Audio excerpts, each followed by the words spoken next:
Hey guys, I'm gonna install these glass sliding doors in this closet here. So I just picked these up from Lowe's. I took measurements. I took measurements across here, and then I took vertical measurements too before I went.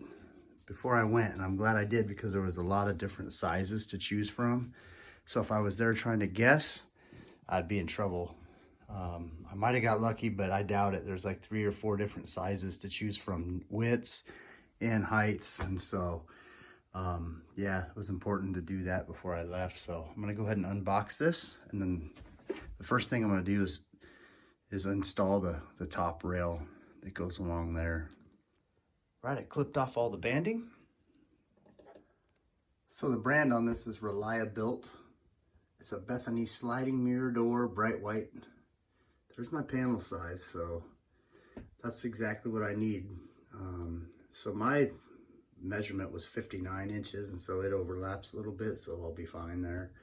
And then the height, I can't go over the height. So my height was 81.5, so I'll be able to make up that inch with the slider. So, and then yeah, so let's see, there's my part number, 201655. So when you get your kit, you get the doors with it, but you also get the top rails. That's what both of those doors are going to slide into, and then the bottom, and that's where the doors, so just line it up. These is super easy.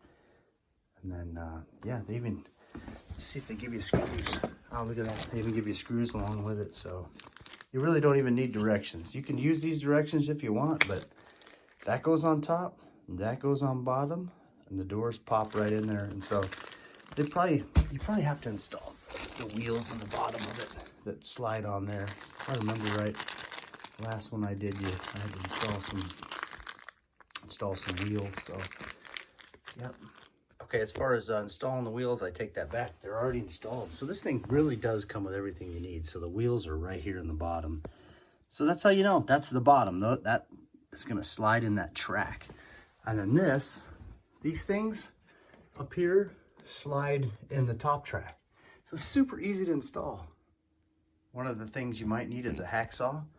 And so yeah, these are all made out of metal. So super easy, but measure twice. When you're gonna do this, make sure you measure twice and get this length right at the top. If you're off a little bit, it's okay, but you don't want to be too far off. So, and it's nice, this all comes as a kit. I didn't have to buy anything else to get this thing on the parts for this thing. Okay, so I will have to cut this. As you can see, it's gonna fit nicely up in that pocket right there, but it's gonna overhang. So I'm just gonna mark it right there and cut it. It's super easy, and it'll fit right tight up in that pocket, and you won't even see it from the outside, barely, if at all. All right, see, I just took my pen and marked it flush. I'm holding that one right up there, and that's where I'm gonna cut it. All right, hacksaw, and saw that right off. Okay, as you can see, we've got it to fit now, all nice and tight up there. That side too. Now we'll go ahead and screw it in.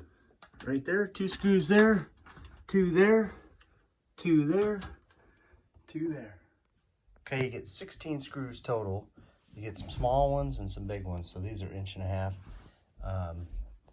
These are what you use to put the top part in, and this is gonna put that bottom track in. I'm gonna go ahead and use my cordless with a Phillips tip in there to drive these suckers in. Okay, I already got one in. These things are sinking really good, so.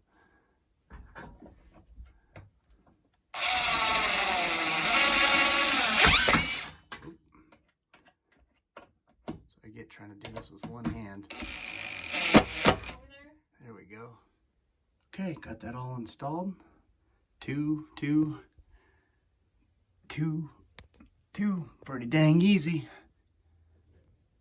Okay, now we're gonna cut this bottom one. Same exact thing as we did with the top. You mark it and then cut it. Okay, same thing here. Cut this with the hacksaw. So I cut, this is my starting point, but I kind of free-handed it there.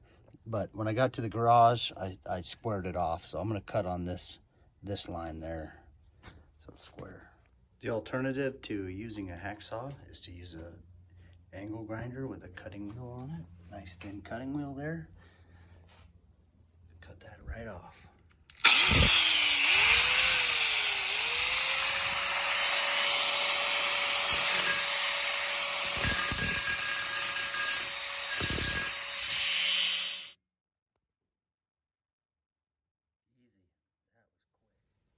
Okay, now we got the bottom cut to size. Now I'm gonna drill some holes and run those screws through there. Okay, these are what you use to screw the roller piece along the bottom.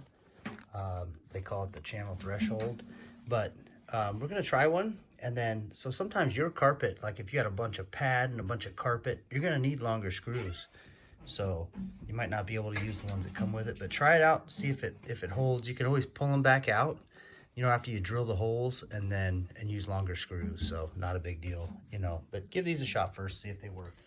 Okay, if you're looking for a drill bit, just go like this. Find one, you know, if you don't know your sizes or whatever, just find one that's about the same size as that screw. Maybe just a little bit bigger. We'll go ahead and screw it in right here, or drill it.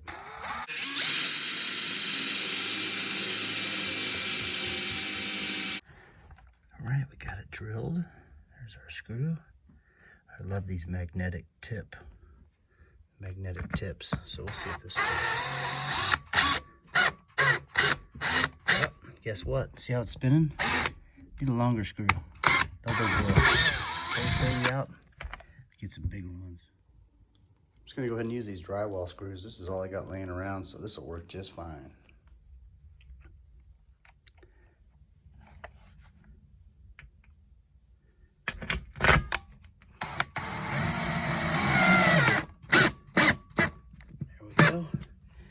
And not a big deal, because see, as long as it's lower than these two things, you're good to go, because the things will slide right in there.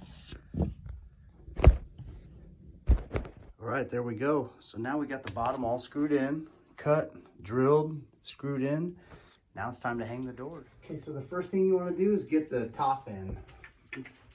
Decide which side you want to put it on. You don't have to, you can change it up later, but these things ride up in the track, so you get it up in there first. We'll just go for the far one. Okay, now the top's in there. Now the bottom, if you're going with the bottom track, then that bottom goes on the bottom track. And it'll slide like that. And so you'll notice that this is a little low. Up here, you're gonna have to raise your rollers on the bottom. So I'm gonna pull it back out and raise the rollers up a little bit. So these guys who designed this are awesome. So all you do to raise the rollers, you screw this screw in or out. And so you're gonna wanna try to get them both the same length, but you'll see this thing move when I screw it out.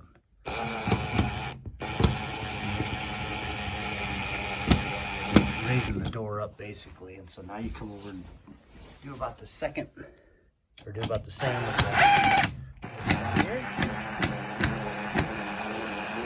Okay, I give that a shot, and then you raise them up till it fits, or lower it.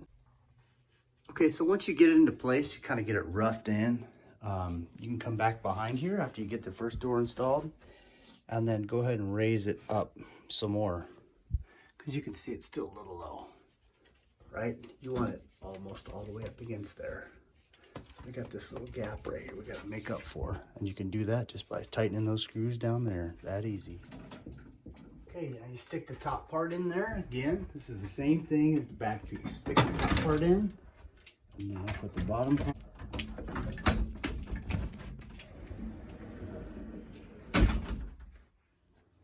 There we go. That's how you install your mirrored sliding glass door. Super easy.